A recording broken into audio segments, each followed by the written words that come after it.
napaka galang mong makitungo, napakaayos mong makitungo sa tao kang makiusap sa kapwa mong tao.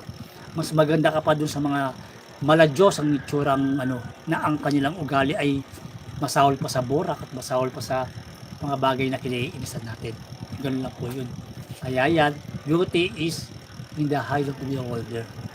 Nasa tao yan, nasa tao tumitingin. Kasi yung tao tumitingin sa'yo, siya po nagja-judge sa'yo. Doon sa mga gawin mo, doon sa mga ginagawa mo. Kaya pagka ang ginagawa mo ay tama, ang ginagawa mo ay naangkop doon sa pattern na kailangan. Kung ganito ang lakad, dapat ganito ka. Kasi ito, ganitong pattern. Ganito ang ambience dito, chill lang, dapat walang nagyayabang, dapat ganun ka rin. Ganun yan. Pero pag once na, always na pinapakita mo na masyado kang superior, nagpapapansin ka, doon ka lalong madidisgrasya kasi yung mga bagay na ginagawa mo, sinasadya mo. Be natural. Pagka na natural ka, ibig sabihin, magandang kalalaman. Kasi natural yun. Ang mga bagay na hindi mo pinipilit, hindi sinasadya, natural lumalabas ay maganda kasi ginawa tayo ng Diyos na maganda. Binigyan tayo ng kaisipan na maganda. Kaya kung gagamitin natin tama yung binigay sa atin ng Diyos na pag-iisip at paningin at pag-obserba sa bagay-bagay, hindi po tayo magkakamali kasi maganda po yung nakikita natin. Positibo po ang nakikita natin. Pero pagka ikaw ang puso mo ay balot ng kasakiman, balot ng galit, balot ng pighati, talagang mangyayari po. Pati po sa physical appearance mo po ay lilitaw po na talagang stressful. Hindi ka po masaya. Lilitaw po yun. Ngayon, siyempre mga tao na nasa paligid mo, sayang mo sa gusto mo ay maapektuhan. Kasi ganun po ang pinagpakita mo sa kanila. So, salamat po sa ating mga followers at viewers na nandyan na nakababad pa rin sa ating live.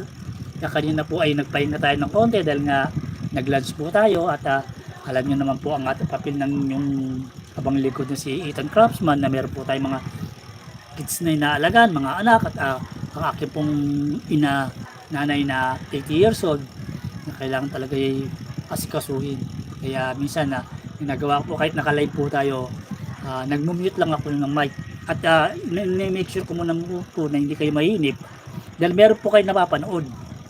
Nakikita nyo po na gumagalaw, not like yung mga bagay na steady lang, yung ganon. Kumbaga maano kayo dito habang tinitignan nyo po yung ating mga transformer toys dyan, unti-unti nyo pong na-appreciate yung kanilang mga details.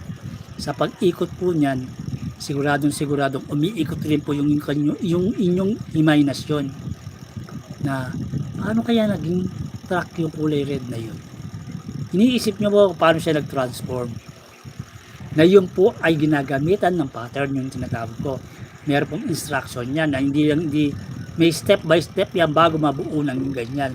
Kaya sinasabi ko po sa inyo ito, pagka limbawa po na-tsempohan nyo po ang aking live na wala pong nagsasalita, ay try to use your imagination. Try to be playful. Playful po, try to be playful. Playful nyo po yung isip nyo na isipin nyo po kung paano kaya nagtatransform yan.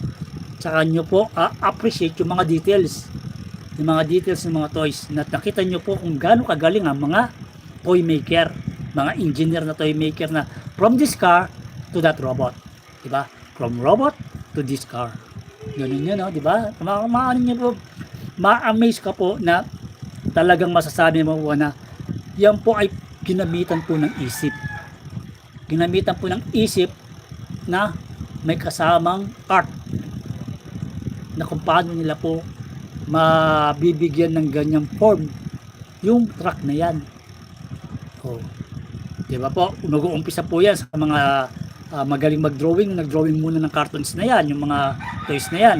Then, after the drawing, yung implementation.